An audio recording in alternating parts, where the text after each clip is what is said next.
Space. Reality. It's not a linear path. It's a prism of endless possibility where a single choice can branch out into infinite realities, creating alternate worlds from the ones you know.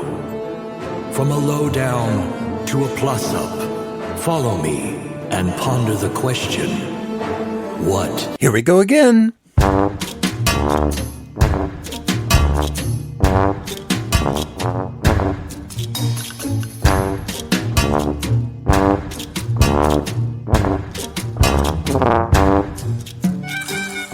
Hello and welcome to The Lowdown on the Plus Up, a podcast where we look at everyone's favorite theme park attractions, lands, textures, and novelties.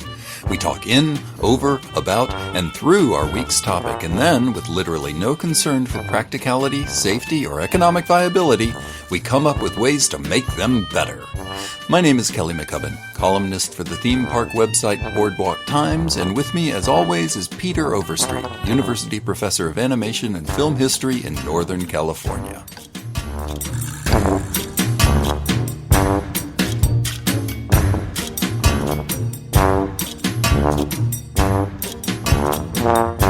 So, Pete, what are we talking about today? Well, today we're going to travel back in time for this one. And forward, too. And forward, yes. It's a lost attraction. Mm-hmm. It was conceived by none other than Ray Bradbury. Ray Bradbury. A great science fiction writer, probably one of the greatest science fiction writers of the latter half of the 20th century. I totally agree. I would argue that if you're talking the latter half of the 20th century, that it is Bradbury and it is Le Guin, and then there is everybody else. Oh, yeah. Yeah. Absolutely. And so this attraction was actually built up near Chicago, Illinois. Right. Yep. And it's called the Great Electric Time Maze. The Great Electric Time Maze. Yeah, what? I don't know what he was smoking, but this thing, I remember, I only got to see this thing from afar because I never got a chance. Now, you grew up in Chicago. No, I did not. I grew up in Texas. Oh, you grew up in Texas. I lived in Chicago, but it was much, much later. Right. Yeah. So neither of us have actually been to this park. No. But it has fascinated us from afar. And like a lot of the attractions, like when we talked about Dracula, we've talked about like the stuff in New Jersey that we've never actually been to. Right. So we're going to talk about the Great Electric Time Maze because it has fascinated us from afar. Yeah. And this is one of those attractions like we're probably not in the best of financial situations because we're both like either just in college or fresh out of college enough to go, I'm broke and I can't make the trek out to Chicago to see this thing. And then it shut down. Yeah. And it's a very short window that this thing is open. Yeah. It is sort of a theme park. It is sort of a single attraction. It is sort of an escape room, and it is sort of a haunt, and it is sort of a simulator, and it's so many things that were way too ambitious for 1989, 1990 when this thing opened. Absolutely. And it didn't last for long. Made it about 5 years. Yeah. I mean, this was a time in which Silicon Valley here in California was going through an experimental phase when it came to theme attraction. Yep. The exploration of infrared technologies for shooting galleries was suddenly on the rise. Right. Motion-based rides were actually becoming more and more commonplace because this is not long after Star Tours came out. Yes. And the technology to develop Star Tours was born in Palo Alto. Right. So it expanded out from there. There was actually a thing in Palo Alto that was a flight simulator. So there were flight simulators all over the place. And I forget the name of this place, but it was a flight simulator attraction where you would show up. They would brief you like you were in the military. Yeah. And then you would be given flight suits. And then you would get inside these cockpits and you would dogfight each other like you're flying F-16s. Huh. And the ride only lasted for about 10 minutes. Yeah. And I think it was like $45 per round. Mm-hmm. It was like a very expensive video game. Right. And you could barrel roll. You could fly upside down. You could do a lot of different things with this.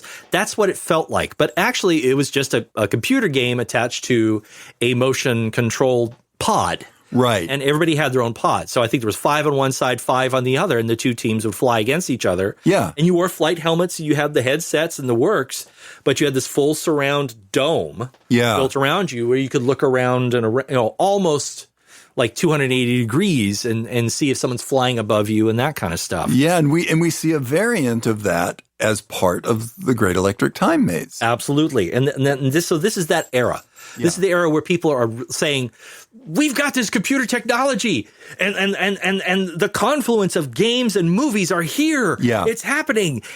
But it really wasn't, because the technology wasn't ready for it yet. Yeah, it was very, very close. Yeah. And, we even see this a few years later when we look at the Disney Quest's opening. Yes. And even then, it's not quite there yet.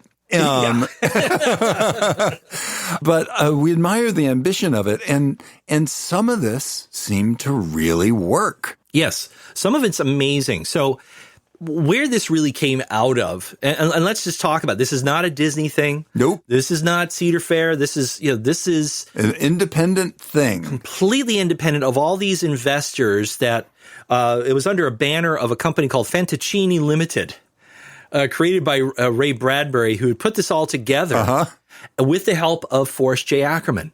Oh, yeah. These two guys were old buddies. Yeah. In LA. A long time. Long time. It's all the way back to the first Worldcon. Yeah. So these two guys had a lot of connections. Yeah. And Ray Bradbury had a lot of clout. And there were rumors. Mm-hmm. And I don't know if this is true. Yeah. But there were rumors because, trivia question. What high-selling book is Forrest J. Ackerman associated with the selling of millions of copies of? I'm going to take a guess because we're talking about Ray Bradbury, The Martian Chronicles?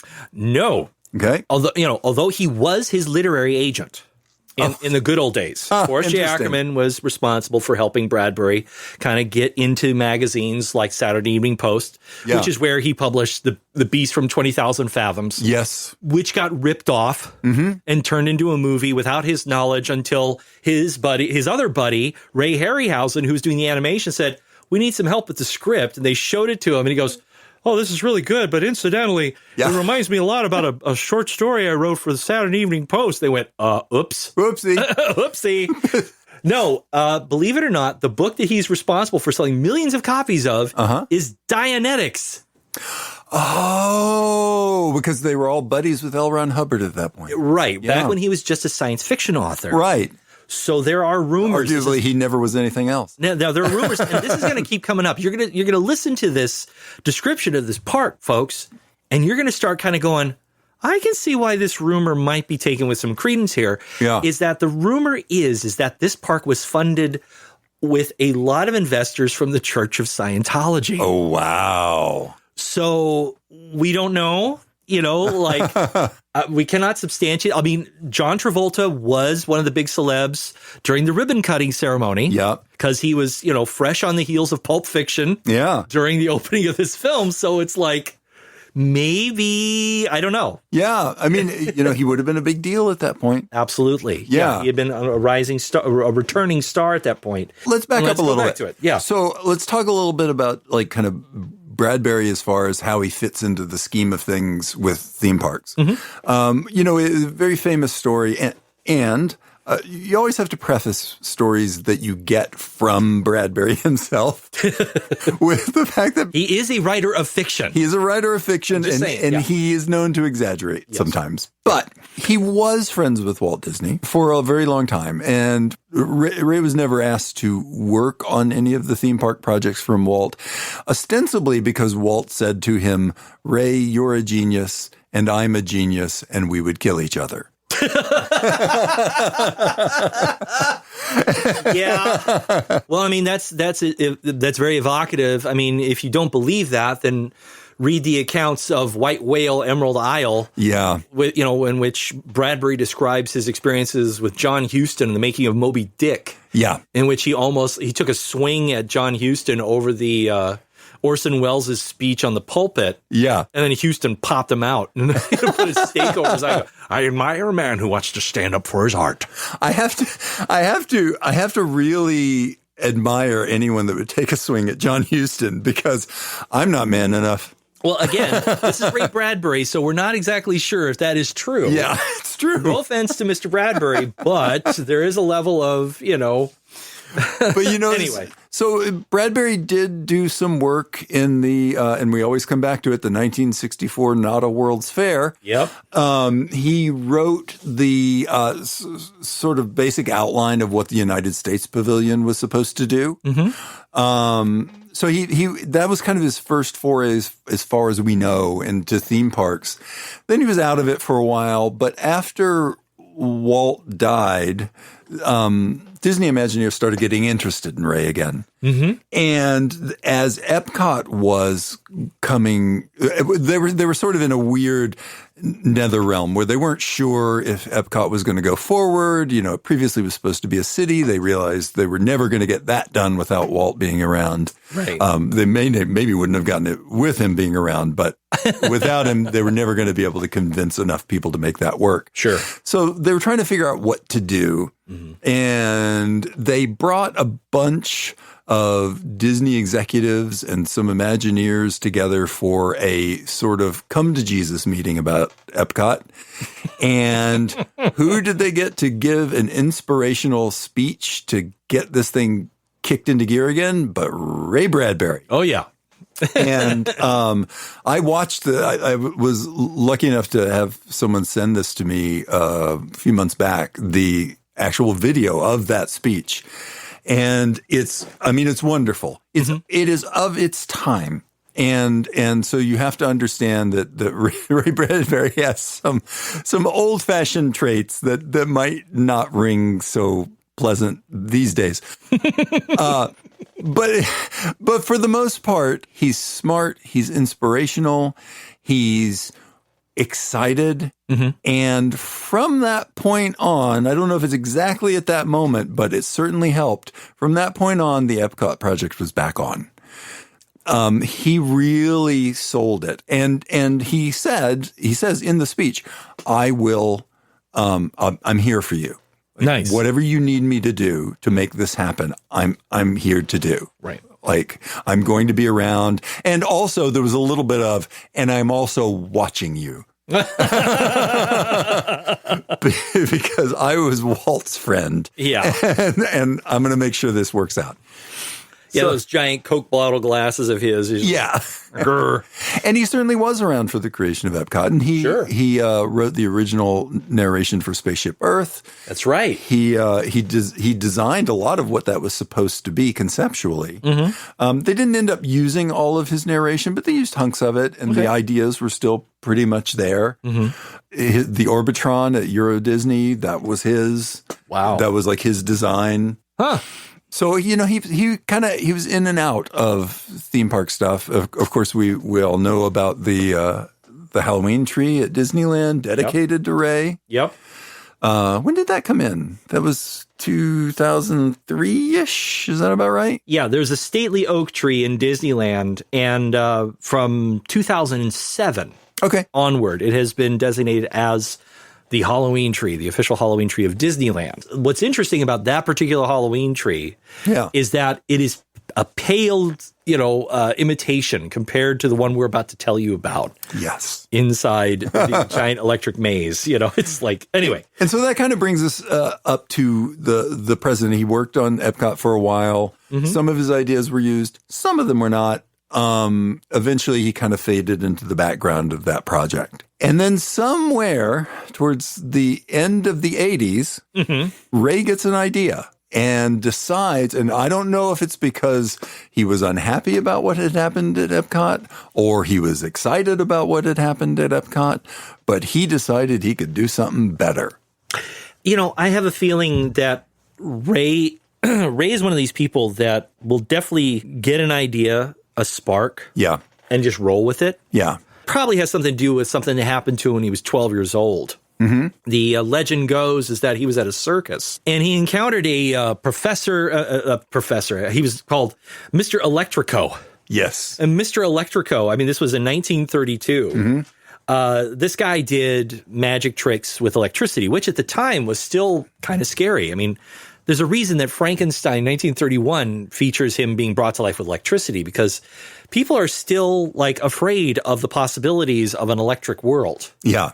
But in 1932, this performer used electricity, and he had an electric chair. So I think what it is, it's an old Carney gag in which you can be exposed to high amounts of electricity as long as the amperage is turned down. Yeah. Now, scientists, please correct me if I'm wrong. It's either the volts or the amps. I think it's the amperage. So kids, don't listen to us. Don't do this until you have confirmation from an actual trained scientist. But it's one or the other, and if you turn down one or the other, you can actually survive a huge amount of voltage as long as the amperage is dampened. Okay. So, and this was a common thing where, there was ladies who would sit in electric chairs, and then they would put a light bulb in their mouth. And yeah. And okay, so anyway, Mr. Electrico apparently brought Ray up as an assistant, and he touched his shoulder with this electric sword and said, "Live forever." That's right. I've heard this story. And spark. And that literally became, he always claimed that this was that moment where he suddenly realized, like, how am I going to do that? Right. And that's why he pursued writing, and he felt inspired to write daily. Every single day he wrote. He did, yeah. Do you know, have you heard this story about what he had on his desk, written on his desk so he could see it all the time when he was writing? He had a little sign that he'd handwritten that said, "Don't think."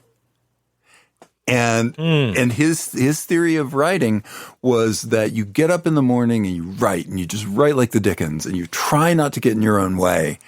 And he used to say, like, you throw up in the morning, you clean it up in the afternoon. Wow, that is such a Ray thing to say. Yes.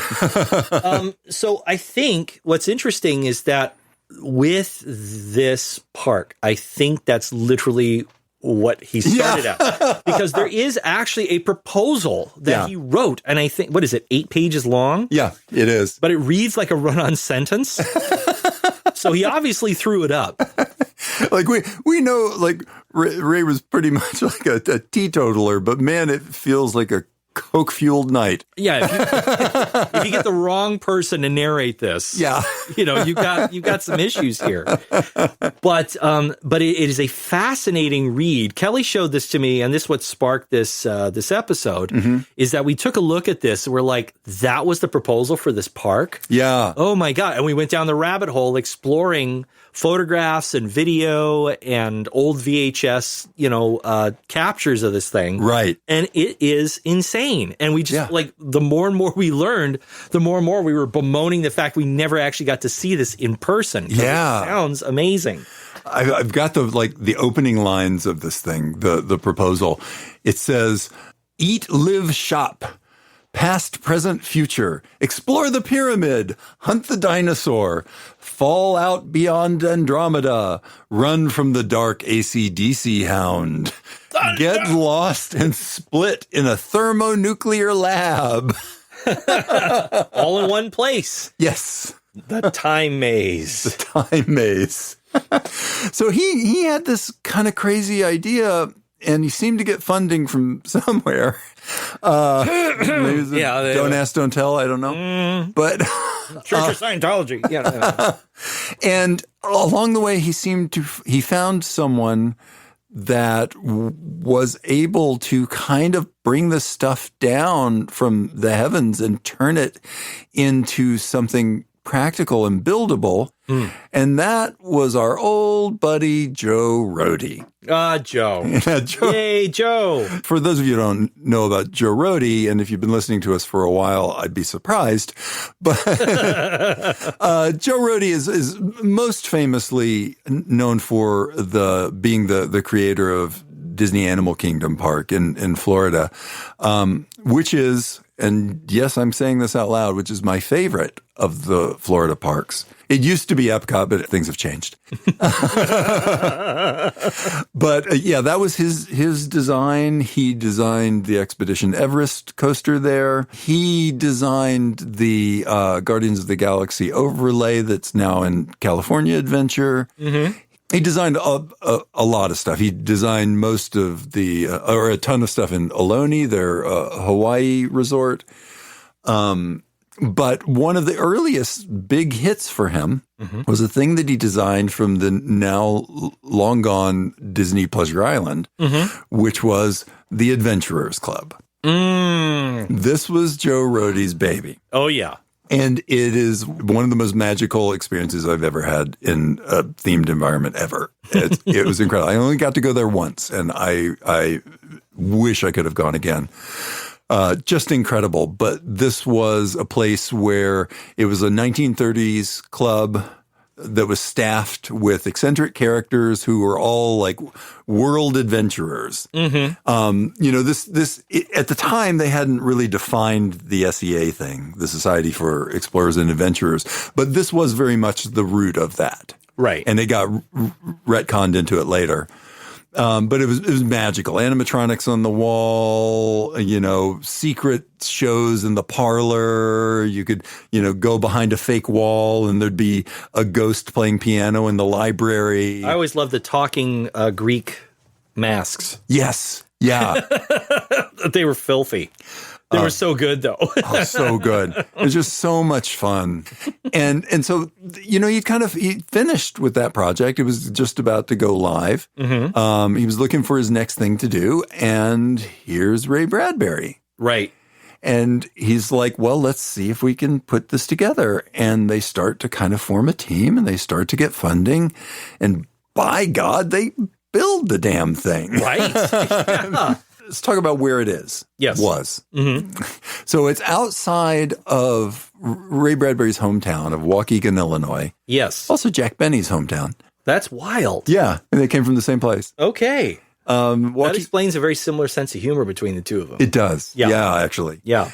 And Bradbury worshipped Jack Benny. Oh, yeah. Just loved him. Yeah. So for those who don't know where Waukegan is, it's right on the eastern coast of Lake Michigan, southeastern shore of Lake Michigan, between Milwaukee and Chicago. Yeah. So if you were to travel up the coast of the lakes, you'd find it right there. It's like, I think one of the closer is Kenosha. It's Evanston, Kenosha, Waukegan, etc. Okay. Anyway, Kenosha, Wisconsin. Yep.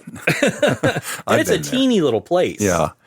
So they initially were talking about trying to build it there. That didn't quite work out for a lot of reasons. Waukegan's right on the lake. And as someone who lived like half a block from Lake Michigan, I will tell you that is not a place that you want to build a tourist thing. Yeah. It's very stark in the winter. Yes. Very, very stark in the winter.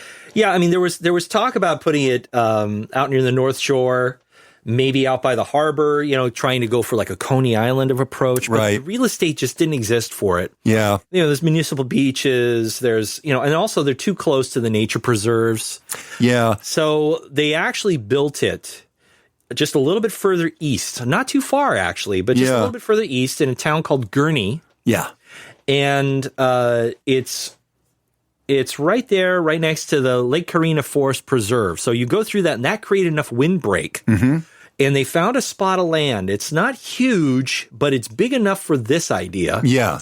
And it sits between Washington Street and the 132. So there's a huge turnpike right near it. Yeah. Yeah, apparently right there, they built this theme park. Yeah. And it's kind of shaped like a hexagon. Yes. The landscape allowed it to actually have this kind of hexagon approach. Yeah. But the hexagon is merely the real estate. The entire park itself is just one giant series of circles. And we'll get to that there's a reason for that. Yeah. Most everything you experience in this theme park is inside. Yes. Yeah. Yeah. And they definitely, they learned things from, I would say primarily like from Pirates of the Caribbean. Yeah. Like they learned how to make an indoor space seem like it's outdoors. Oh, yeah. There's a lot of that going on here. Yeah. And to great effect, actually. There was a lot of this. I mean, right about the same time, some of the same people who built a lot of these attractions worked in Vegas at the time. This is when Vegas was trying to be family friendly. Yeah. So there was a lot of these design firms that worked on this. There was one guy who worked with Joe Rohde on this one. Yeah. He would later go on to work with Disney again as the main designer for the Mystic Manor in Shanghai. His name is Joe Lanziero. Yeah. And he was more of one of the designers. He wasn't really in charge, but he was definitely one of the key designers.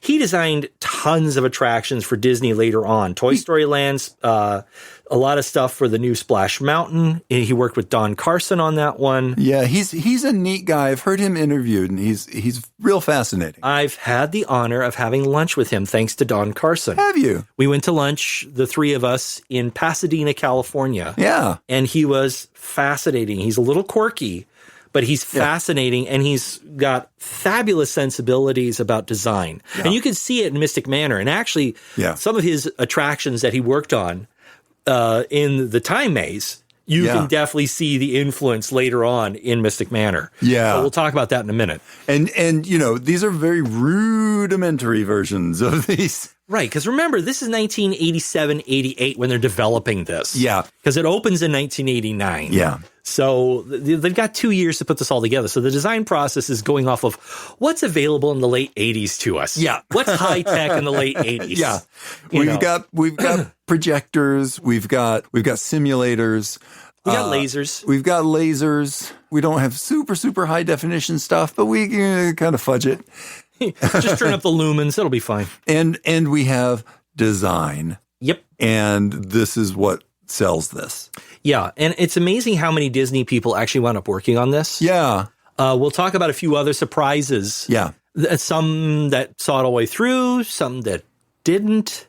Yeah. So it's interesting, like who got brought on board for a little bit, but didn't quite see it all the way through. Yeah. You know, but still. But Lanziero and Rhodey are these two powerhouses were really responsible for giving it the whimsy that it needed. Yeah. So let's talk a little bit about what it is. Yes. The way that Bradbury kind of defined it in his writing, and this is sort of how it plays out, is that there's 3 separate things that he calls time mazes. Yeah. It's a weird way that he puts it because really only the second one is. Well, no, let me take that back. They are sort of time mazes, but the meat of it is in the second one. Yeah, I mean, the other way to think about it is when he says maze, he's actually talking about what Disneyland would say is a land. Yes. Because there are different sections, because he actually writes about this in the proposal where he says, you can't get there from here, or if you're not careful, arriving's a bore. Yeah. Being on a journey is the way and the life, and being lost is the best of all. Yeah. And that was the point, is he wanted you to get lost in this place. Yeah. So that way you would have that element of discovery. Mm-hmm. Every time you would turn a corner, you would go, wow, look at that. Yeah. Oh, I got to do this. And I wonder what's over here. Yeah. Like he definitely understood the power of the Disney weenie. Yes. You know, having that object that draws you to the next spot where you want the audience to go. Yeah. In Imagineering terms. But he wanted you to experience the mystery of exploration. Right. Which is very, very forward thinking for him because much later, I mean, by today's standards, you have attractions like Meow Wolf. Yeah. Well, that's all that it's about is get lost, find your way around, and the story develops, these where it's like there may not be a fully fleshed out narrative in every single part of this, but that's the point. Yeah, and it's interesting to me the points at which he says this has a fairly strict narrative and the points at which he says this does not. Yes. You are on your own here. Right. And also very forward thinking because this is something that you see, we've talked about interactivity a lot and you see it in Disney's attempts at Star Wars themed lands and Universal's attempts at Harry Potter themed lands and trying to figure out how much you can force someone into a plot. Before it either becomes too clunky or they decide they don't want to be in that plot. Got it. And so he tries to have his cake and eat it too here. Oh yeah. And this may be what's so fascinating about it and partially why it ultimately didn't work. No.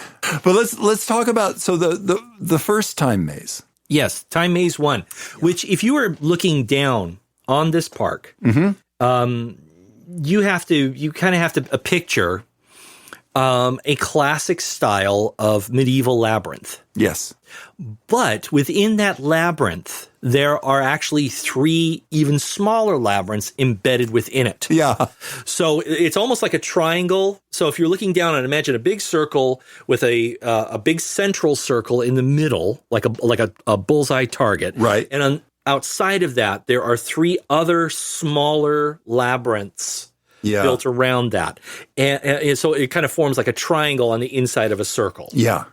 With the point pointing downward. So in the southern part of the park, that's the tip of the triangle, and I'm pointing like crazy. And I know, it's really, my head kind of going, yeah, I see it. Whatever. It's okay. The pointing doesn't help. So it's these 3 mazes, and the rest of the park is encircled and ensnared by all these other smaller things that take you to these different mazes. Yeah, and I will say this about everything I've looked at, everything I've read about this park. It is. I think this is part of the brilliance of it. Mm-hmm. I cannot figure out where things are. Like I'm like, I get that they're kind of talking about this area, but how do you get from this area to, I don't understand it. Again, because a lot of it's interior. So all you really saw of this, I mean, yes, there were park maps, but the park maps are even done with this highly designy style. Yeah. Almost on purpose, just to mess with you. Yeah. Like the whole point was like, that we don't want you to have a map. We want you to get lost. Like that's, get lost and be found. That's the point. Yeah. We want you to explore. We want you to have this sense of like, I don't know where this is going. Let's find out. Right. You know? So like, it's the first theme park that did that, like intentionally. Yeah. Not telling you where stuff was. Yeah. So it is truly a proto Meow Wolf. So yeah, let's talk about the first maze. Yes. So the first maze is insane. When you read about it, like he writes like this massive description of it in the proposal. Yes. One thing that Bradbury, in as far as Imagineering terms, is he was a master at blue sky. Yes. He's like as far as like he wins the Academy Award of Blue Sky. And for those who don't know what that means, the 3 of you who don't know in Papua New Guinea, if you're listening to this podcast, you probably know what blue sky means. But blue sky, the term is basically it's at the very beginning of a project, usually at Imagineering, which is where it really came from. Yeah. And it's let's just throw stuff at the wall and see what happens. Yeah. Yeah. I've got a big idea. Let's just start with that. Yeah. And you cannot say no to anything during a blue sky session. That's right. That's the key. Yes, and. Yeah. You can say yes, but, yes. You can't even say yes, but. Yes, yes, and. Yes, and we can do this. Yes, and we can do that. We'll get to the logistics. Right. We'll get to the feasibility later. Right. But let's just blue sky and see what happens. Yeah. Having gone through this process with Don Carson and Joe Lanziero on a project, that was just during lunch. We would blue sky at each other. Yeah. It's a fun game to do. Totally. But I actually did work with Don Carson on a project. It was meant to be a parade. And the blue sky project, he was very strict. You cannot say no. Yeah. Because I would say, we can't do that because, nope, it's blue sky, Pete. You can't say no. Right. Right. You're right. It's a hard habit. Once you learn how to do it, it's really useful. Oh, yeah. It's vomit in the morning and clean up later. That's why Bradbury was amazing at it. And you can see it in this proposal because I'm looking at the paragraph now. It's the longest one in the whole dang thing in which he mostly just talks about the food you're going to eat. Yes. Because I think his expectation is, oh, well, you're going to wake up and then you're going to pack up the family in the station wagon. I don't know because I don't drive. Yeah. And then he didn't drive. He never did. He never drove a car. He rode a bicycle all the time. Yeah. And he lived in Los Angeles. I know. It's like, I got to go to Clifton's. Yeah. Well, and actually, I'll talk about that in just a second. Yeah, that'll come up. And I dropped that name, but it's very important. So this whole thing, his expectation, I guess, was at some point, you're going to have to eat. Yeah. So might as well get it over with. So in this proposal, it's like, start with a big meal. Yeah. There seems to be a sense of you're about to have a huge adventure. You'd better be well fed before you start. Right. Yeah. Right. And this description is, all of these, like, it's a multiplicity, a plethora, a maze of restaurants, large and small and foreign and domestic, where the hot dog blends with the pizza, which blends with the falafel, which wanders over to the strudel and the cream bun and the coffee and the aperitif outdoor cafe. What? Right. And it goes on, but actually what it really just turned out to be a food court with a serpentine. Yes. Which is a shame. Yeah. But there were some great features to it. So it was like an international eatery in the center. So that's that center circle in the main maze, because there was one long avenue that took you straight up through the middle of the circle. Yeah. And there was actually a trolley that went along that route. It kind of went up. It's like a lollipop. It goes up. It circles the main center area. It circumnavigates the central circle and takes you back out to the front again. Yeah. And that was the tea trolley. Yes. And the tea trolley is adorable. Yeah, because it is both a sort of Disneyland's Main Street kind of attraction and a place where you can actually eat and get tea. Yeah, and there were 3 of them. Yeah. There were all 3 of them. And they were all named after their respective wives. Yeah. Bradbury, Ackerman, and Harryhausen. They were all named after the first names of all their wives. That's sweet. You know, like how Lily Bell is like, you know, one of the, you know, it's like the same thing. So it's, you know, the 3 tea trolleys. Yeah. And one was dark green, one was kind of like nice rustic red, and one was black with gold, you know, stuff all over them. Right.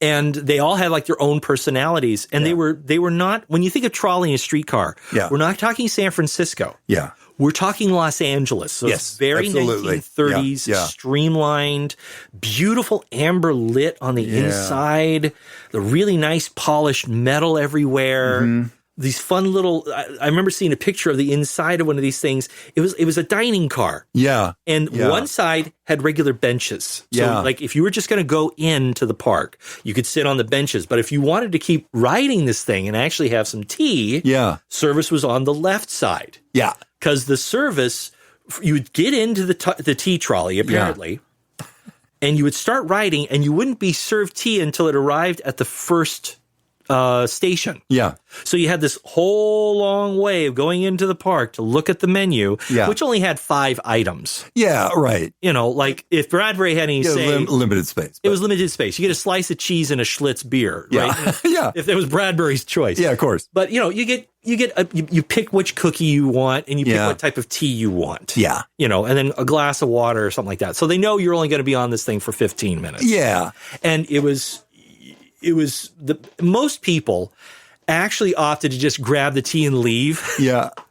But there were some diehards who would just like, nope, I'm going to stay here. I'm going to do the whole ride. I'm going to sit the whole thing. You're just, it was pretty great. So you'd be served through the window. Yeah. Yeah. Which is amazing. So clever. Yeah. There's no waiters. You put the order in, and then you would clip your order on the outside of the window, and you pull up to the station. The people go click, click, click, and then off you go. And they would call it in. Yeah. They would say seat number 14 has 2 Darjeelings with a oatmeal cookie. Yeah. This person just wants an iced tea. And they just gave you paper cups. You didn't have like porcelain or anything. Yeah. During the opening, they had, they show people, it's all fancy and everybody's in fake costumes, but you get your tea and you could sit there and eat it. Yeah. But once you were done, you were expected to leave. Yeah, get off. Get off. Get out of here. And there was, it's true that, Bradbury's kind of dreams of these sort of idealized different kinds of cuisines through the maze didn't quite pan out. No. And you can again see his like attachment to like Angelino culture with that. Like this is very much what like going through heavily restauranted areas.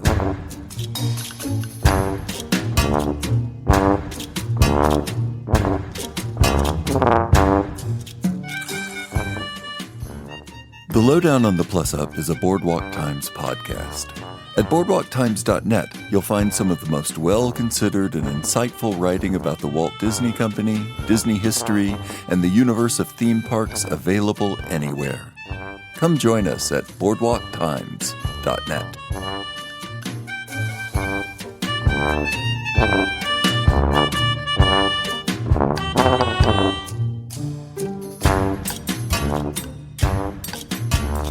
Los Angeles was. He was trying to do something like that, but a little more fanciful. It doesn't quite work. The logistics of making food doesn't quite hold together with that. But he did have one large formal restaurant in this section that is pretty much exactly as he described it. And this was a restaurant on the giant locomotive car. Oh, yes. Oh, yes. That circles the Sea of Eats, as it's called. And really, it doesn't move at all. No. But no. And so there's a Disney tie here, like late in his career, the great Roger Broggie, who designed much of the trains in Disneyland, designed a ton of stuff for Disneyland. Oh, yeah. Yeah. And in many ways was as responsible for the beginning of animatronics as anybody else. Oh, yeah. But Broggie designed this car. Mm-hmm. It probably more as a favor than anything. And what happened was, so this was a meal that you had to have reservations for. So this was not something you could This is their Blue Bayou. Yes, very much so. Yeah. A couple of seatings a day. Every meal was a different cuisine. Mm-hmm. And what would happen is you would show up for your seating, you'd get in your dining car seating, and the train would ostensibly take off. Yep. And it, would rock a little, and there was steam coming out of the front of it, and they would show projections on the sides of the windows. Yep. He writes about this. He does in his proposal, and they link up to whatever the cuisine is. So if it's a Chinese cuisine, you're traveling on a train through China. Uh-huh. And if it's Italian cuisine, you're traveling through, whatever, like Pugliese or whatever. And right, yeah. And so it's a multi-course experience. It's expensive, but really fascinating. I mean, can you imagine, like you're handed your plate of spaghetti? Yeah. And it's all Italiano cuisine, and you're like traveling along the train, and yeah, you're just like chug chug chug chug chug chug, and outside the window you see the Venice. Yeah. And like, wow, this is amazing. And you go the second day, and then all of a sudden it's like, no, it's Paris. Yeah, right. Music playing, all this kind of stuff. It's like, wow, this is amazing. Yeah. And what's interesting is that even though the technology at the time was touted, this is state of the art. The technology is very similar to the Carousel of Progress. It's not actually a train. That's the secret of this. Yeah. It's a moving, rotating building, very much like some of the rotating restaurants that are all over America. Yeah. But instead of building one giant circle, they build an even bigger track, but only have a portion of the building moving at one time. Yeah. So it looks like a train, but it's actually a moving building. Yeah. With a huge centrifuge powering the whole thing in the middle. With different kitchen stations. So if you put it in order, and you're like, you made a mistake, you got to wait until that building comes around to the next portion so they can call ahead. Make sure he's got some tea at table 5. Yeah. So it's like, okay, but it gives you time. Yeah. So basically it was like 3 rotations per meal. Yeah. So you get on and it's moving so slow, it's, chugging along, but it was that chugging along that gave you the motion. Right. But it's the monitors that make it feel faster than what it actually is. Yeah. So it feels like you're going on this long journey. Right. But in fact, it's only like 45 minutes. It takes 15 minutes to go around the whole park that way. Yeah. Or that section of the park, because it's not the whole park. Yeah. So, because that'd be too big. Yeah. But that technology and that notion, what I love about this is you read about this and you kind of go, wait a minute, isn't that the Hogwarts Express? It is exactly the Hogwarts And that's Express. it. It's just, it's the Hogwarts Express, only Hogwarts Express now actually has better technology. But this was kind of like the inspiration for the Hogwarts Express. Yeah. Yeah. I mean, Universal, it's crazy. There's a lot of stuff that we run across here in this park that is, we see in full fruition later. Oh, yeah. This is a park that the blue sky exceeded the capabilities of almost everything that everybody was able to do at the time. What the problem with this particular track, and as wonderful as it looked, is that once you've done it, you've done it. Mm-hmm. It's like, I don't know there were some diehards. Yeah. But the majority of people who went to this park, it's like, okay, you got to do it at least once. Yeah. Because that's all you can afford. So yeah, you're right. You kind of do it once and you've done it. And that's true about this and especially Time Maze 2. Yeah. But I do want to mention one last thing is the influence of this Sea of Eats, as he loved to call it. Yeah. Was one of his favorite eateries in Los Angeles. Yeah. And it's actually where he met Forrest J. Ackerman and Ray Bradbury, which is a place called Clifton's Cafeteria in downtown Los Angeles. Recently reopened, right? Yes, it's not an eatery right now. It is still mostly just a bar because it got shut down during the pandemic. Yeah. And then it reopened. But for a while, it was still a full-on eatery. Wow. In its heyday, in the 30s when it opened, it was serving up to 50,000 people a day. Yeah. A day. Yeah. And Crazy. Clifford Clinton, who opened it, ran it with the golden rule, which was he wanted to serve the community because this was built during the Depression. Yeah. So he's like, if you can pay for it, pay for it. And if you can't, we'll work something else out. Yeah. Come back when you can. Yeah. When you can pay for it, come back and settle up. Yeah. I won't bug you about it. I want to make sure everybody's fed. And people like Walt Disney, Jack Kerouac, all these people would go to it. And if you've never seen this thing, Google it. It's insane. Yeah. It's like 3 or 4 stories tall. There's tons of crazy taxidermy. There was a river running through a little Swisher village. It even had a tiny little chapel with a neon cross over the top of it. Yeah. I mean, you see the influence of Disneyland from Clifton's because Walt went there a lot. Yeah. But Bradbury apparently went there almost once a week. Wow. To his dying day, he loved Clifton's. Yeah. It's crazy. We'll do a whole episode about that place at some point because it is nuts. Yeah. But Google it. There's a Huell Hauser episode where they talk about it, and it's worth watch. Yeah. But that was one of the influences for the Sea of Eats. So that takes us to our next maze. Time Maze 2. Time Maze 2. Otherwise known as, it's the maze that is across an abyss of stars. Yes. Separated from the first maze straight down and seemingly straight up by a billion light years of stars in all directions. In order to cross over the abyss, there are a number of game stations where the head of any party of 2 or 3 or 4 or more would play a laser beam game, which, if won, totaling up to some particular sum, would cause a bridge to jut out across from one side of the first maze to the second maze. Wow. So that's the proposal. Yeah, didn't quite work out that way. No, but we got some of it. It's pretty close, though. Time Maze 2 is in many ways what people would consider the attraction of this. Yeah. Of the whole thing. Right. And to do Time Maze 2, there's a narrative that you hop on with a group of people. Yes. There was a sort of scheduled. It wasn't scheduled, but there was kind of a partitioned entry to get to Time Maze 2. Mm-hmm. So there wasn't so much a game or a thing you did with lasers, shooting stuff to score points, but you did collect in front of what looked like a kind of long bridge over an abyss. Of course, it wasn't an abyss. It was more like London and the Peter Pan ride. Yes, Yeah. it is actually a very old trick. It involves two-way mirrors. Yeah. That are facing each other. And so it's called an infinity. Right. It's an infinity mirror. And so it gave you that impression. Yeah. Of that. Now, it's pretty great.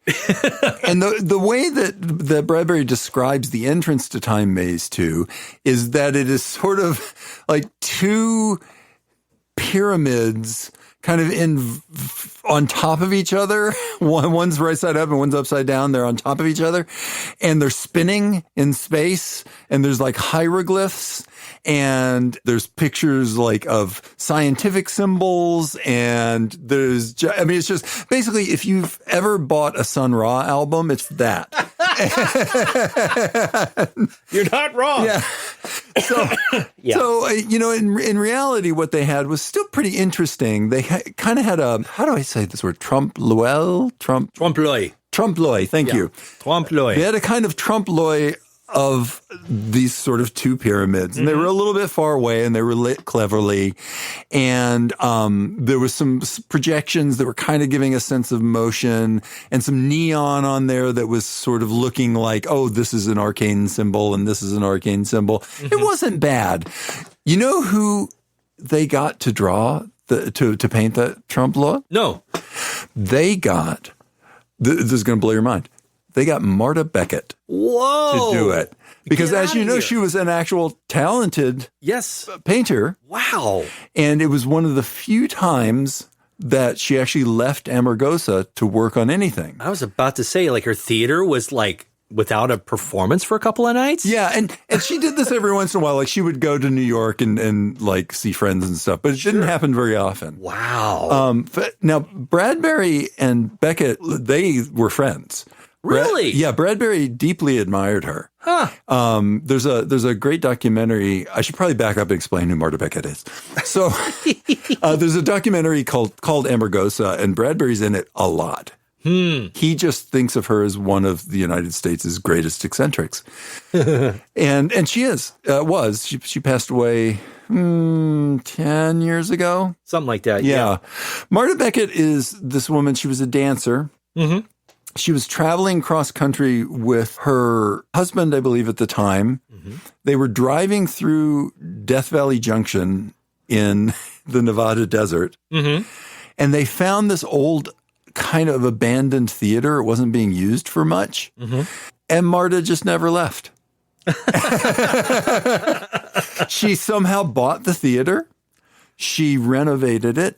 Okay. She basically painted an audience. Oh, yeah. Renovated the stage and started doing dance performances for a long time to nobody, just to the fake audience. And this was how she became sort of famous, was that so someone got wind of this, and I think they sent someone from like Life or Time magazine to see what was going on. And it sure was. She would always have her audience. Yeah. And so, and then there was a little hotel that was attached to it.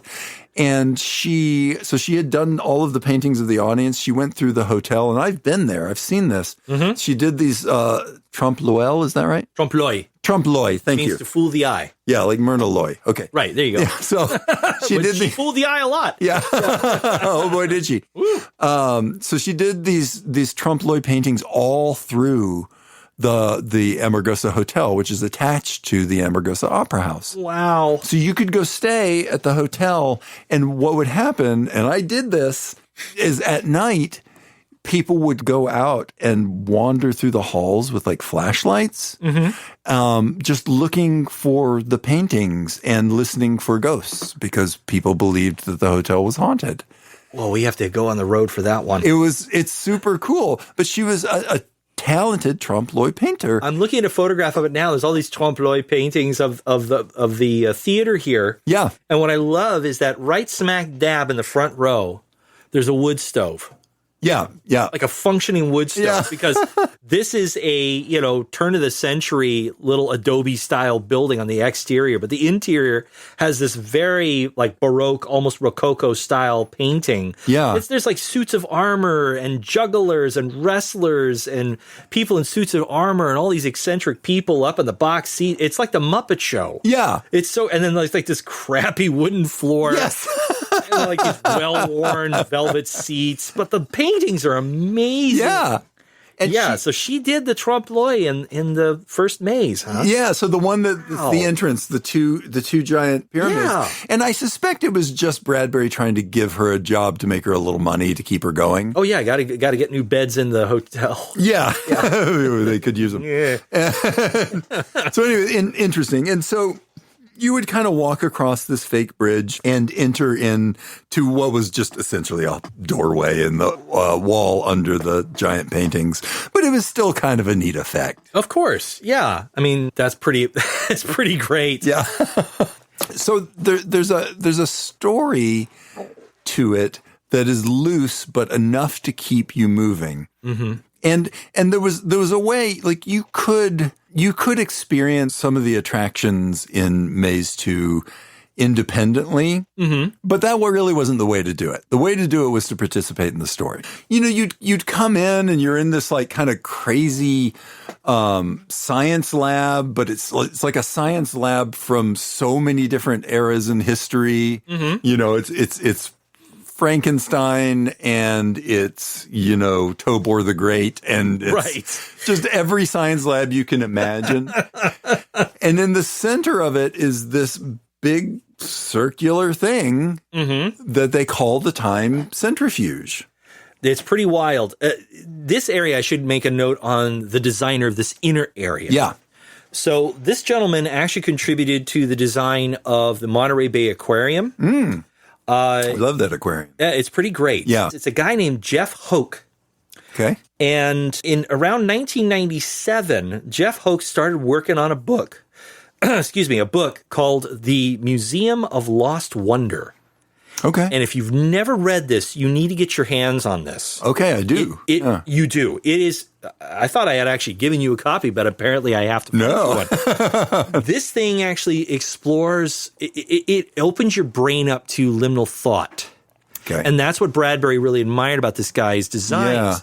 And so some of the designs that were in Bradbury's time maze actually wound up in this book. Yeah. So he started thinking about this. He was just coming on board just to design the space. Yeah. But actually, the mind expanding philosophy Right. of spatial design, inspiration, and exploration really came out of his work with Bradbury on this. Yeah. And so it actually wound up in his book. And guys, if you've not gotten your hands on this book, it actually has like pop out. You build the museum.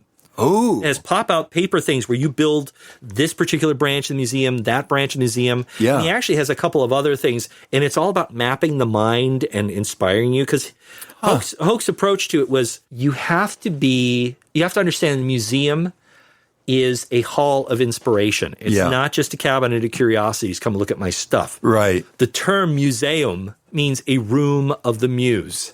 Oh, huh. Okay. That's where we get it. Yeah. So like the premise of the Museum of Lost Wonder is that it is a hall for you to find inspiration. And sometimes when you first start on your journey, it doesn't make any sense. Right. But when you come out of it, it makes sense in your mind because your journey builds a whole map, which again became Bradbury's, for the time maze, became the inspiration for a map that doesn't have anything actually on it. Right. So anyway, that's one of the designers of this particular section, and Maze 2 was Jeff Hoke. Oh, that's so interesting. Isn't that wild? Yeah. So definitely check out the book. It's worth it. And there's a lot about this section. This is kind of the introduction to the adventures you're about to go on. Yes, which is great because in the proposal, he actually refers to guests as the adventurers. That's right. Yeah. Nice. Yeah. So you go in, there's this giant centrifuge thing in the center. You sort of have guides that work there and you're in a group of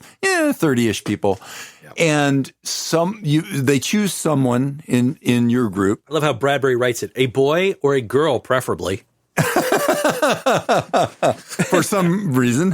Okay. I think he was trying to be progressive, but Yeah. it just comes off as creepy. But that's okay. Well, so this is in the Yestermorrow Centrifuge. That's the name of the attraction, the Yestermorrow Centrifuge. Yeah. Yep. And someone who's like going to try the time centrifuge. They're going to do a sample of it. Mm-hmm. And so they choose someone, they send them in the centrifuge. Everyone gets to vote on which of a series of time places they want to go to. Bad idea. They fire the thing up. Kill Hitler. And much like the extraterrestrial alien encounter ride in Florida, things go horribly wrong. Right. Yeah.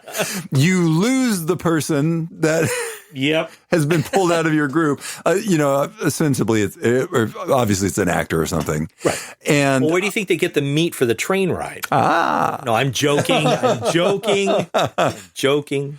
And so then they're like, we have to go find the lost one. We have to go find the lost. Right. And we're going to all have to get in the centrifuge.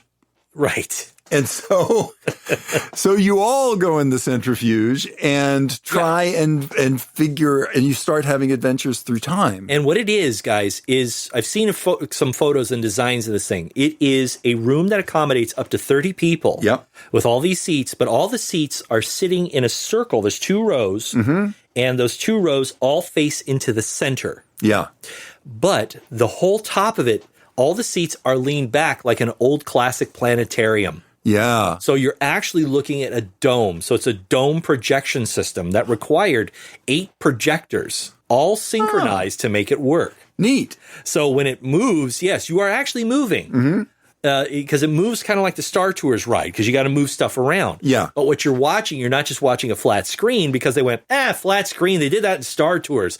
Let's make it a dome. Yeah. Right. So that's where it took off from there. And so somehow, like, they've got you in there. You're heading through time. I'm not entirely sure how they decide which time you're going to first. Like, I assume the guide tells you, like, this is where we think they are. It's probably, I think what they might have done, at least what I would do, is they probably had, like, kind of like how they do with Star Tours now, where they have randomly selected planets in giant finger quotes. Yeah. But actually, they only have 3 to pick from. Yeah. So there are some choices that do not exist. Right. Like I can imagine they would go like, here's the most important times that we surveyed people. This is when they want to go back in time. And a lot of people went, kill Hitler. But yeah. I think it would be funny. I think if I remember correctly, I think there's like a burn mark on the wall next to the kill Hitler switch.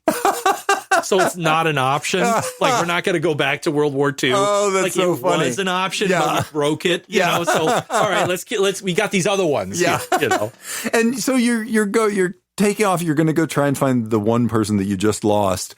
And you know, as an example, you land somewhere and you're in prehistoric times and there's dinosaurs.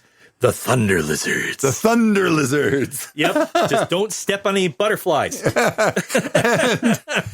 they give you these, Bradbury referred to them as Electro-Guns. But they're guns. I mean, this has basically become a shooter attraction. Oh, yeah. And you're wandering through this area with like animatronic dinosaurs popping out and you're shooting at them. That's great. Yeah. And it's super cool. And it's the sound of thunder, but in shooting gallery form. Basically. Absolutely. Yep. I mean, because Bradbury was not afraid or ashamed to pull from his past. And he does it a number of times here. Again. Yeah.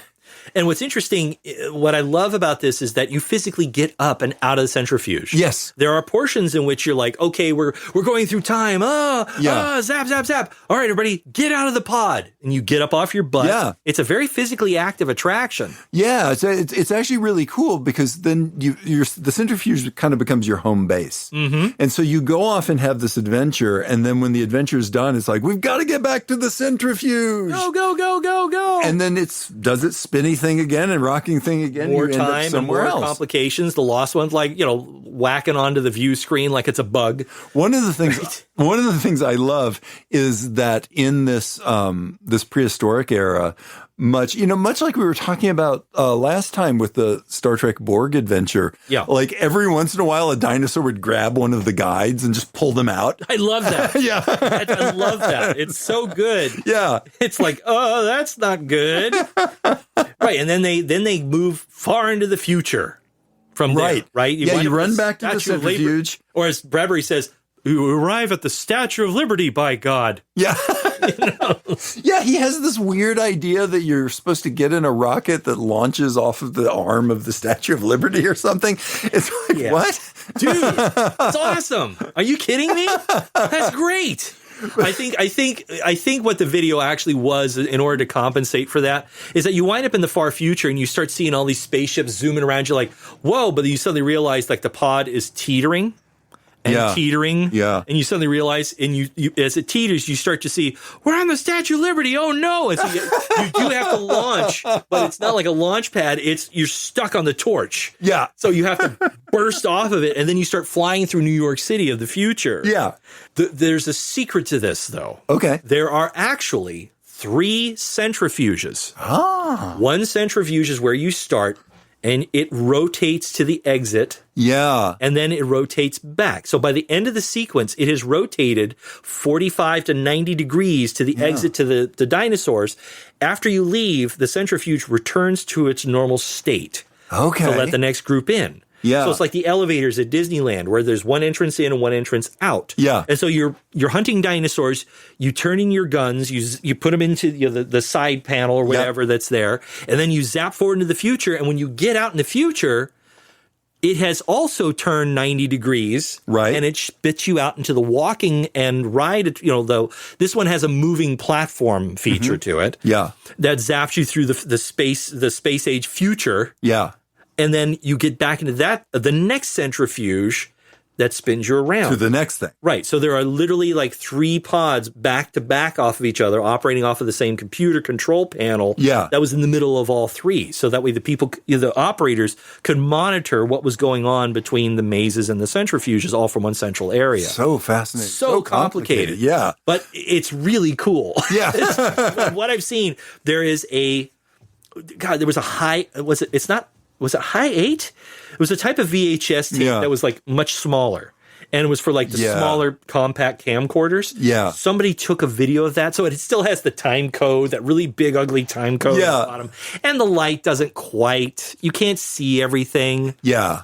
But what you do see of it, you're like, okay, that's cool. Yeah, because it sounds a little like the old, Rocket to the Moon, Mission to Mars thing that Disneyland had, which I always loved. Mm-hmm. But more advanced, a little more motion. I recall reading that, that adventure, you're going through space and you're being kind of pummeled by asteroids. Oh, yeah. Yeah, and you have a sort of auxiliary screens where you're seeing the lost one every once in a while. Like, here's where help.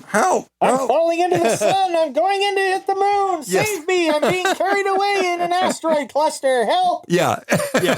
And then something happens. I don't quite understand this narratively, but something happens where you decide that the lost has gone somewhere else. Right. And like it got sucked through a black hole or something. I don't know. A wormhole, yeah.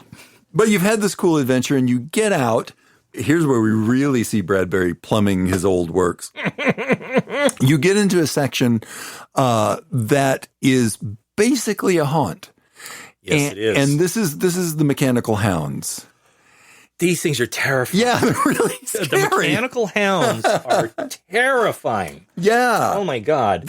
So Bradbury's initial version of this was that you were going to be wearing these belts and these hounds would actually kind of jump out and be able to follow you, and they'd pick one of you and then only follow that one while everyone else scattered. Right. That was beyond what they could do right. then. Yeah, no, it's not going to happen. But they did do a lot with things popping out, with the hound noises, with lighting, with like some rudimentary animatronics, with a few jump scares.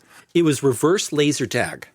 Yes, that's exactly the best part of this is the fact that you had these belts. You were fitted with these belts from the pod again. Yeah. This time you're in the Mechanical Hound maze, and this was post-apocalyptic crazy sauce. Yes, it really was. It was insane because this was very popular in the late 90s. This is Terminator kind of. Yeah, and the Mechanical Hounds, we should say, come directly from Fahrenheit 451. Yes. Yeah. And this is the black light section. So everything's black lit, lots of smoke. Yeah. And these things can come out of the gloom and out of the fog. It's kind of a cheat, but it worked. Yeah. And the object is to get into the heart of the maze. It's like touch the back wall and then come all the way back out again without getting hit. Yeah. But if you got hit a certain amount of times, you had to see how many people actually survived the run to go out, touch this thing, and come all the way back. Right. And your belt would reset once you touched it. So you'd hit the button, it would go, reset, now go back to the pod. Yeah. And it's like, it's all over the place. So it's basically, it's a laser maze.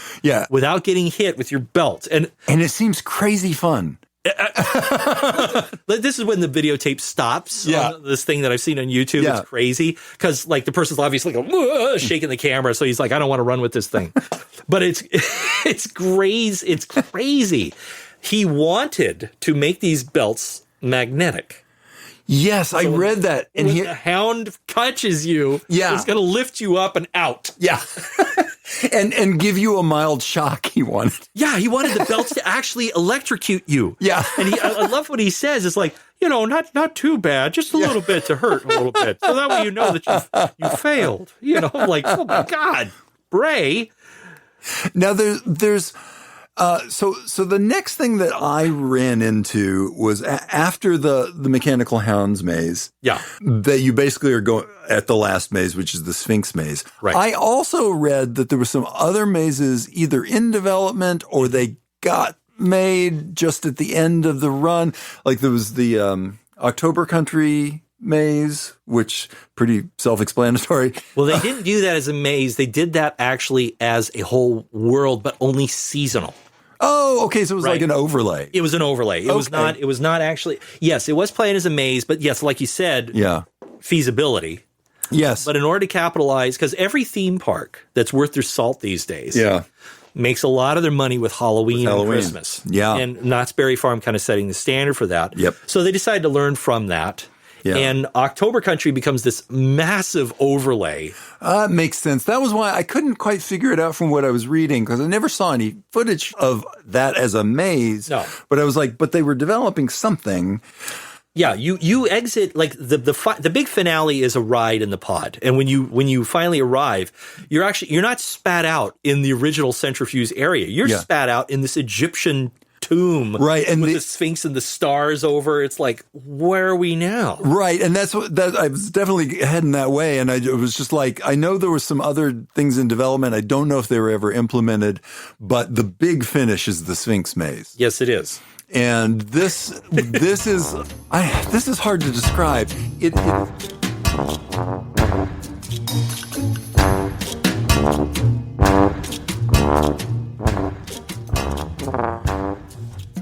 This month on Boardwalk Times, we're talking about Andor and the rumors of a new Muppet show. Also, check out my article about Disney's bizarre long-term obsession with the Alien franchise and the troubling way it reached fruition in Alien Earth. Check it all out this month on boardwalktimes.net.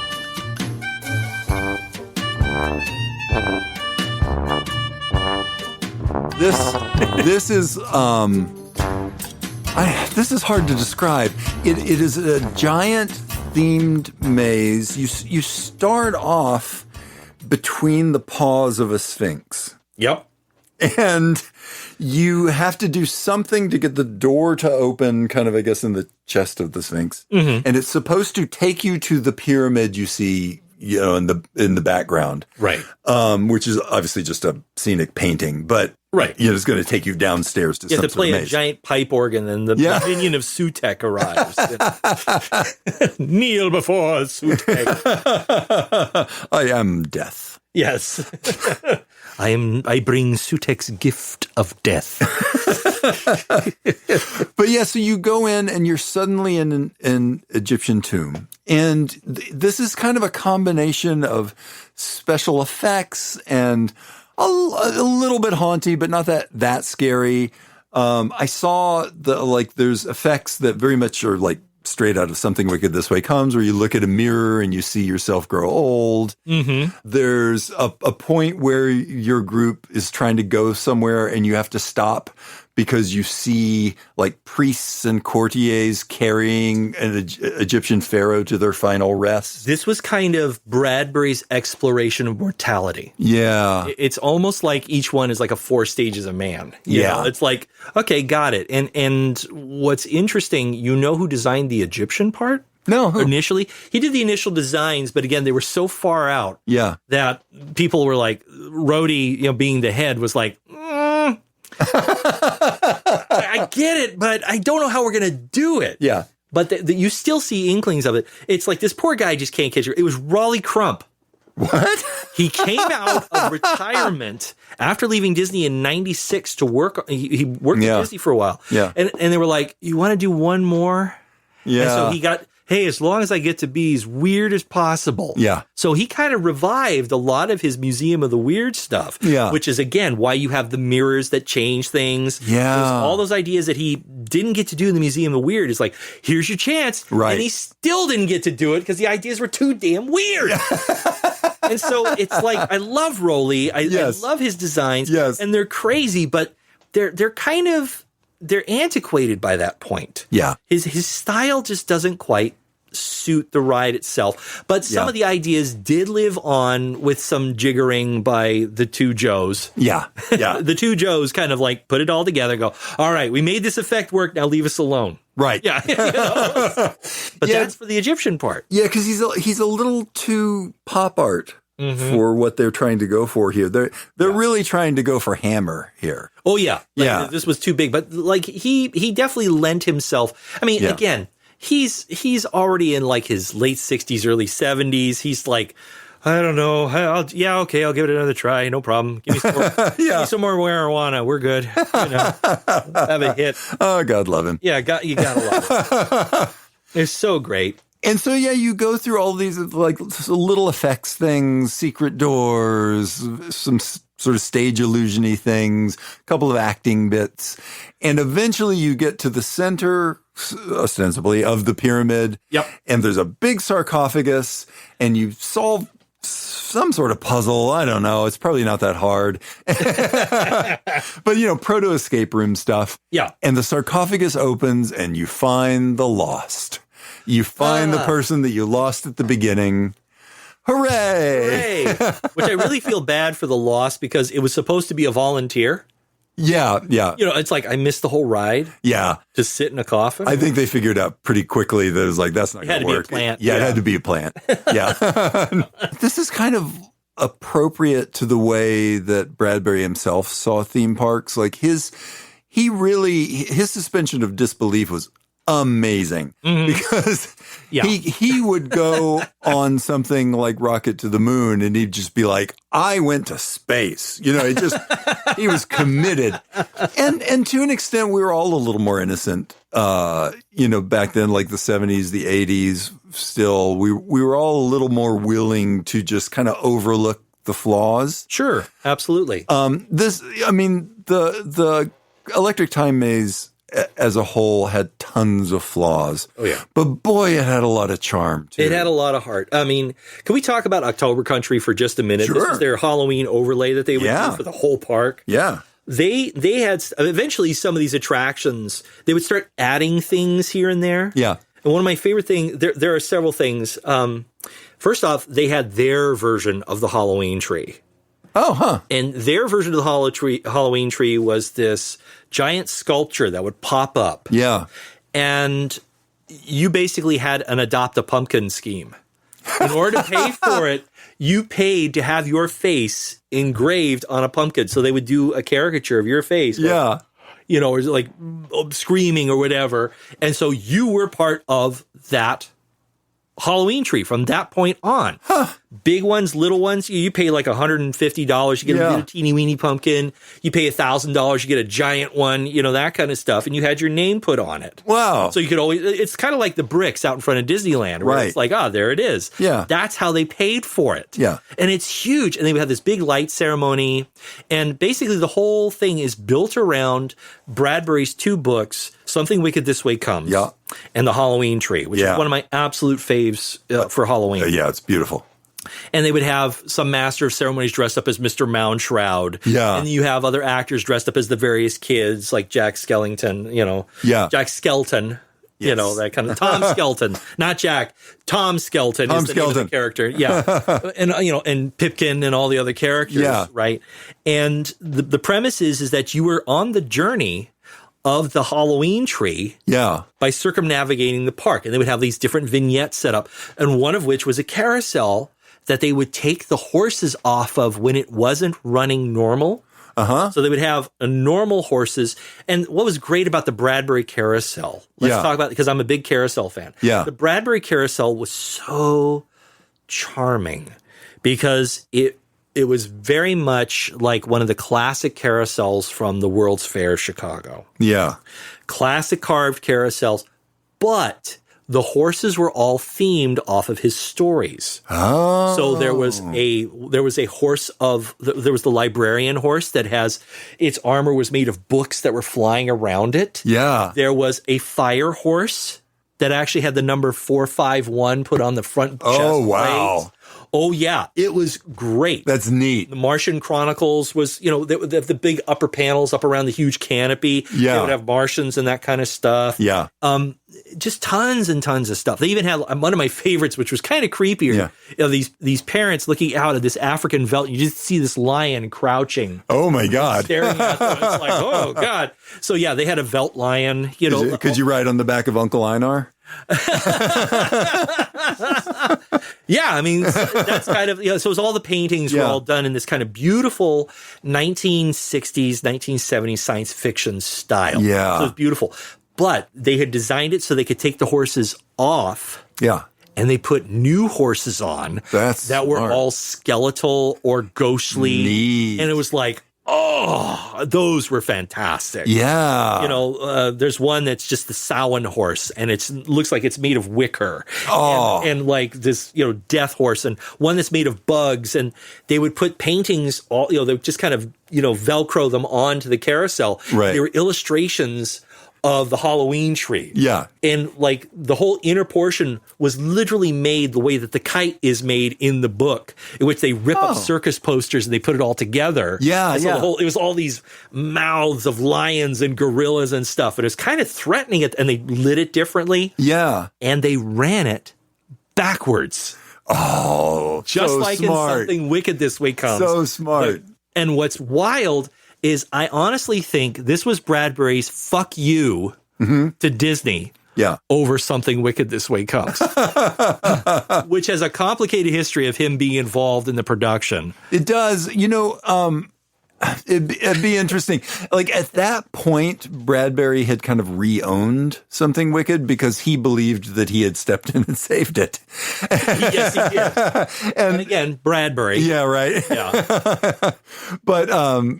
But yeah, God, it's super interesting. I mean, I know where I want to be on Halloween. It's the Bradbury theme park. Oh my God. Yeah. I wanted to be in October. Like the more I saw about October Country, I'm like, oh my God, I mean, I love the t-shirts. The logo of October Country was just so swirly with leaves. And you've seen the movie, the Disney movie, where the logo is actually made out of sand and then it blows into existence. Yeah. So it kind of almost looks like blood or matter, but it's just the sand that gets blown away and then printed in reverse. Right. That's what the logo looks like for October Country. It's beautiful swirly sand designs. Yeah. And what was great is the voice of Mr. Moundshroud for some of the October Country presentations, like the nighttime shows, was voiced by none other than Ken Nordine. Whoa, word jazz Ken Nordine? Ken Nordine. That's awesome. Blending that massive, like he was Bradbury's Thurl Ravenscroft, right? He was this basso profundo. Yeah. And Google him, folks. Ken Nordine is amazing. Ken Nordine's awesome. Little fact from my parents' past is that I almost had potential to be Ken Nordine's grandson because my dad briefly took out a girl on a date and it turned out to be Ken Nordine's daughter. It was like, huh? But it didn't work out. So, oh well. Right. But, that's a fun little past, from Los Angeles. But that's the way it was but what I love about the people that the Time Maze brings together, these are all the people that have kind of went, I don't like the aesthetics that Disney's trying to do. I don't want cute, fuzzy animals. Yeah. I want to explore stuff that's deeper. So you have all these people, like even Rhodey. Joe Rhodey is a Disney worker. Yes. But his designs go beyond the normal Disney aesthetic. That's absolutely true. And same thing with Lanziero. Joe Lanziero's design approaches are much different. Yeah. And then you've got Ken Nordine, and you have all of these people involved. And I like that aesthetic. Like, it's so different. And I think that's part of the park's downfall. Yeah, I agree with you. Is that there's something that there's a point at which parents are reticent to bring kids to something that is serious. Yeah. And there's obviously fun and laughs and stuff in here too. And challenging. Yeah, and challenging. Like, make it easy. Don't make me work for this. Right. And there is some work here. Yeah. And there's some legitimately scary things going on. Yep. So, I mean, the third maze. The third maze. The third circle maze, unfortunately, is the least inspiring. Yeah. We should talk about the bookshop, but for the most part, this is an exit through the gift shop kind of. Pretty much, because it's all about shopping. Yeah, it's shopping. And the bookshop, though, the Victorian bookshop. Yeah. Oh my God, I want to go there. Like multi floors, like weird things, like weird cubbies where kids could put their head through a hole and there'd be like a scene going on in there from a book. What's interesting about this is only a block or two away from Clifton's cafeteria, there is a bookstore very much like this. Oh, huh. It's the Lost Bookshop in downtown Los Angeles. Yeah. The lower part is like a standard bookshop. Yeah. You go upstairs. These artists took over the science fiction, mystery, and history sections. Yeah. And they made it like a crazy maze. And it's loose. I would guarantee dollars to donuts. Yeah. It is loosely based off of this attraction. Yeah. Because you walk through into old bank vaults and there's like tunnels made out of books that are flying overhead. That's super cool. It's so charming. Yeah. It's so homegrown and so grassroots. Yeah. So it does not nearly have, like, they've got wood, they've got screws, they've got some steampunk junk that they picked up at a scrap store. Yeah. And they've got tons of books. Yeah. So let's use that for the building materials. But it's really charming. And they have a couple other areas where artists have like little miniature galleries. Yeah. If I lived in LA, I would love to rent one of these spaces and run my own little gallery out. Totally. Because I love this place. It's so cool. Yeah. But it really does exist. You should definitely check it out. Yeah. But yeah, go to Clifton's in the evening for some drinks after you go buy some books from the Lost Bookshop. Yeah. But it's really, really charming. But if you want to get a sense of what it felt like to be in the Victorian bookshop in the time maze, check out that bookshop in LA. It's worth it. Yeah, there were in the Victorian bookshop, there were like occasionally you would run across a little animatronic head that was like an author or a character that would talk to you as you passed by. Yeah, the Dickens bust. Yeah. The Dickens bust. It was so great. Like, and I have better expectations of you. One might almost say great expectations. Oh dear. That's when like Twain and Poe are right behind him going, "Oi." And there were tons of little cubbies where you could take your book and just sneak off and read, and they didn't care. Right. Yeah, they were just like, just read. Yeah, they wanted you to. Yeah. They wanted you to take your time in this place. And it was vast. Yeah, it was like vast. Like that outer ring is where this is. Yeah. And the outer ring, this is like the bookshop alone is a quarter of that ring outside. Just amazing. I mean, like definitely one of the great features of the whole park was this bookstore. Yeah. So Bradbury did, I while we've been talking, I looked it up. Apparently Bradbury did not have any ties directly to Scientology. He admired L. Ron Hubbard. Yeah. He did write a letter of admiration, but for a book of his that he found very inspirational in the 30s and 40s. But he was not a Scientologist, nor did he subscribe to the teachings of Scientology. It would seem not like him. No. The rumor makes awesome sense when you think about it. It's like, oh, this would be great. A whole theme park that's a recruitment for the, Scientology. But it's not. It is not actually. Let's clear that up. It is not. No, that's Magic Mountain. Hey, man, the Phantom of the park, took on Kiss for a reason. I know. So, you're not getting enough of you're not throwing enough, Lord Xenu isn't throwing enough souls into the volcano. Anyway, but in this park only lasted 9 years. Yeah. That's it. 1998, it closed. Yeah. Not without some quick efforts that really didn't work. Yeah. Because there were other parks all over the nation that were still, dealing with an economic downturn at the time, because we had gone through a recession at that point, and they were still recovering and trying to figure out how to attract people. Yeah. There was talk about maybe doing some sort of tie-in, some sort of take some sort of property and tie it in. Hanna-Barbera was actually on the list. It didn't quite work out. So it made the rounds, but it didn't quite work out. But then they tried to add roller coasters. Ugh. Just straight up steel roller coasters with cool names. Yeah. But that was it. They were literally just brightly colored. And by this point, Bradbury, he's in his later years. Yeah. He's he lived a little bit longer, but he was getting up there. Yeah, he's getting up there. He's just kind of like, I designed the thing. This was my big idea. Yeah. And I think at that point, it hadn't been.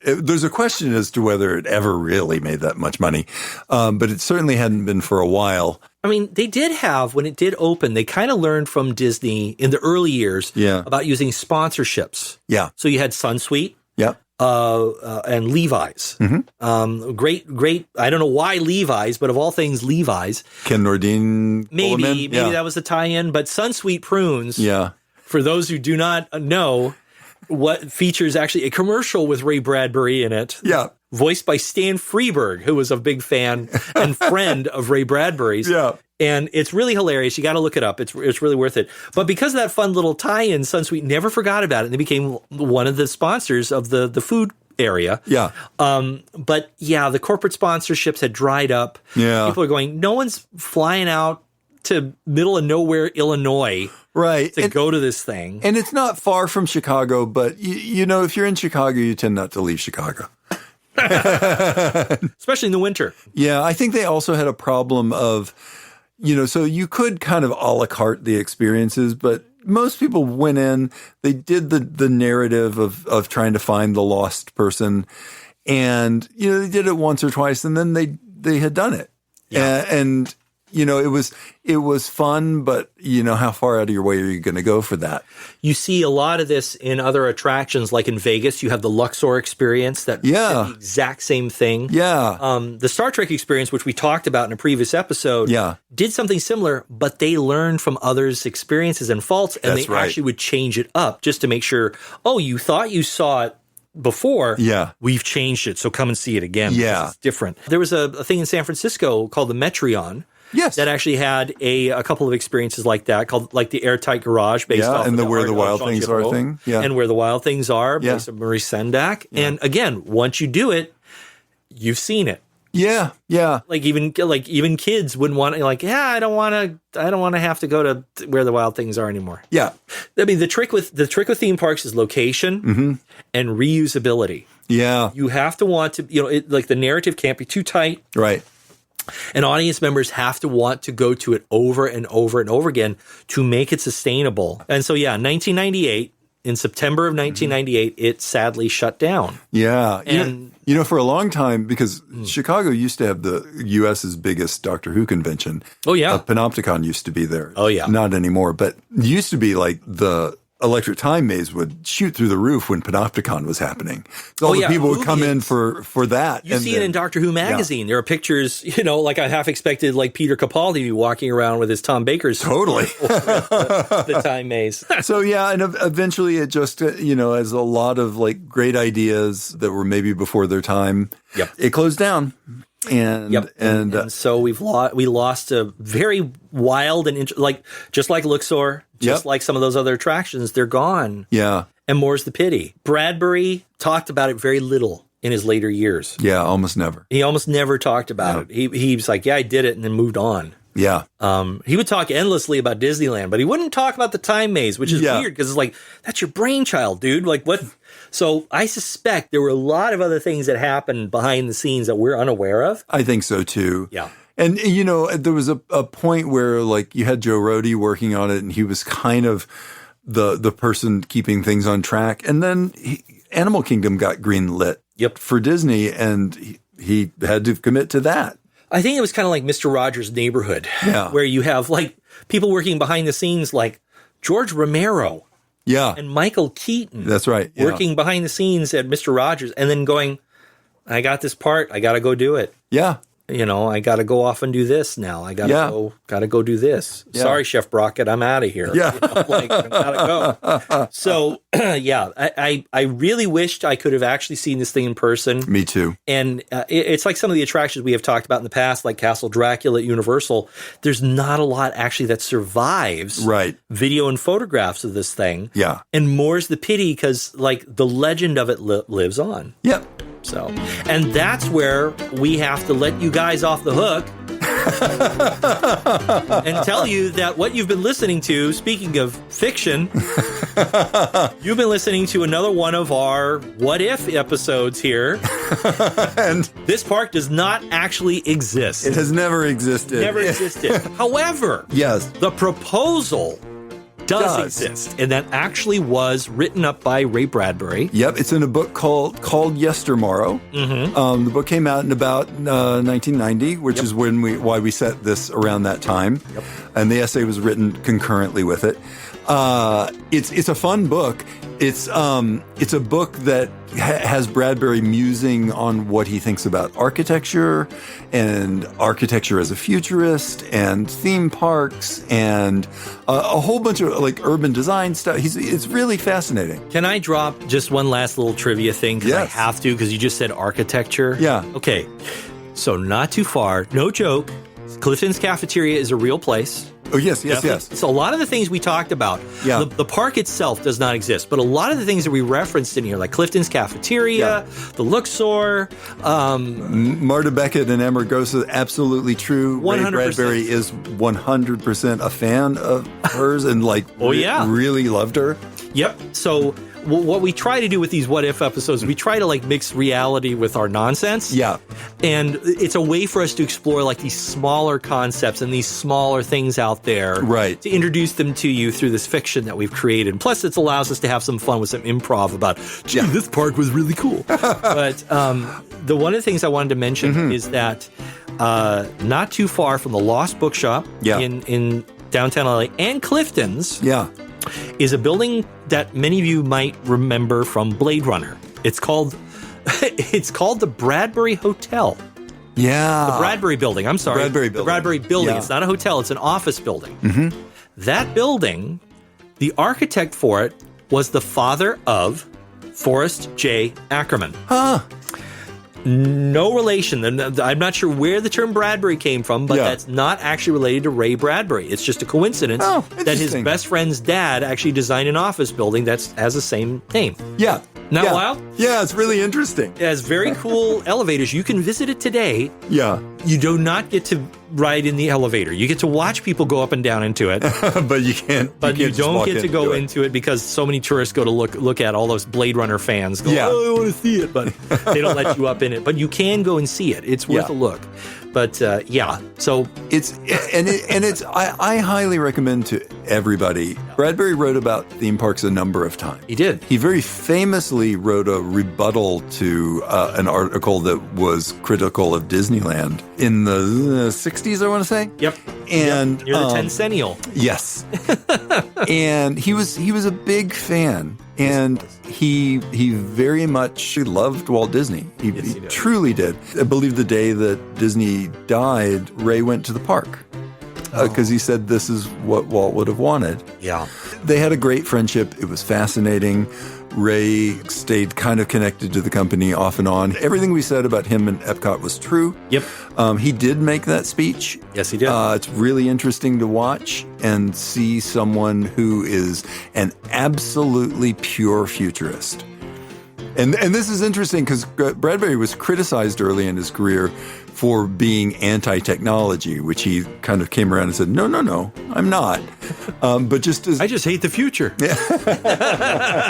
I'm not anti-technology, just you suck. Just like you. Yeah.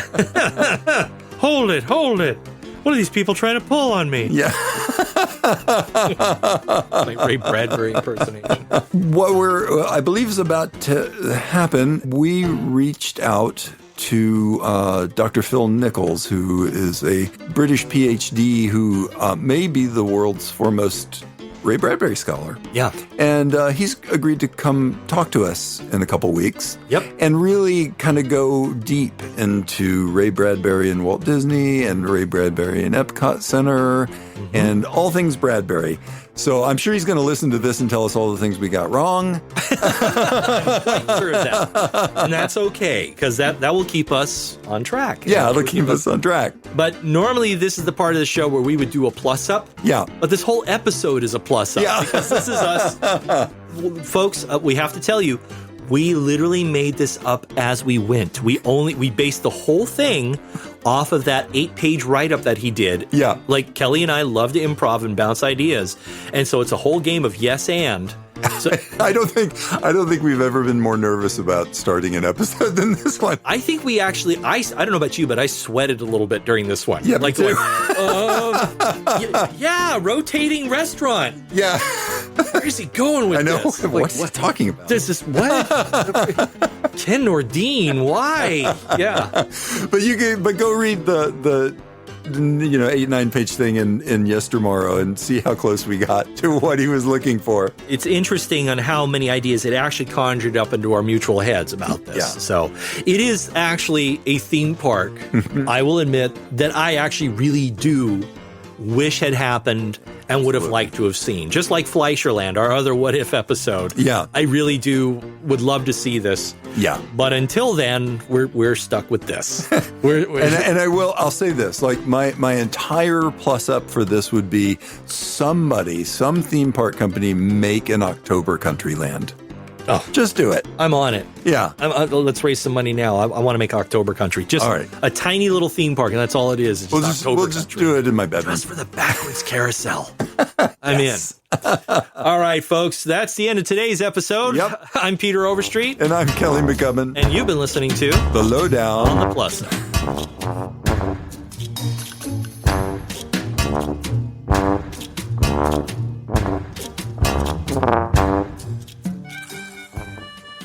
We hope you've enjoyed this episode of The Lowdown on the Plus Up. If you have, please tell your friends where you found us. And if you haven't, we can pretend this never happened and need not speak of it again. For a lot more thoughts on theme parks and related stuff, check out my writing for Boardwalk Times at boardwalktimes.net. Feel free to reach out to Pete and I at Lowdown on the Plus Up on Blue Sky, Mastodon, Instagram, and all the other socials. Or you can send us a message directly at comments@lowdown-plus-up.com. We really want to hear about how you'd plus these attractions up and read some of your ideas on the show. Our theme music is Goblin, Tinker, Soldier, Spy by Kevin MacLeod at incompetech.com. We'll have a new episode out real soon. Why? Because we like you.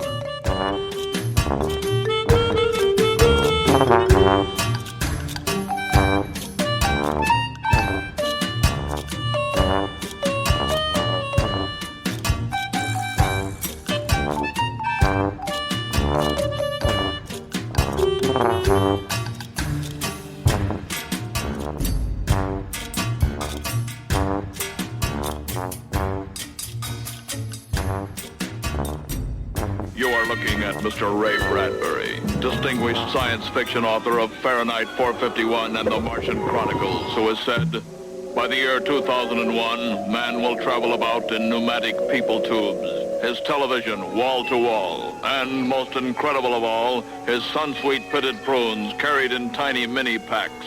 Hold it. What's going on here? Pardon me? I never mentioned prunes in any of my stories. Oh, you didn't? No, never.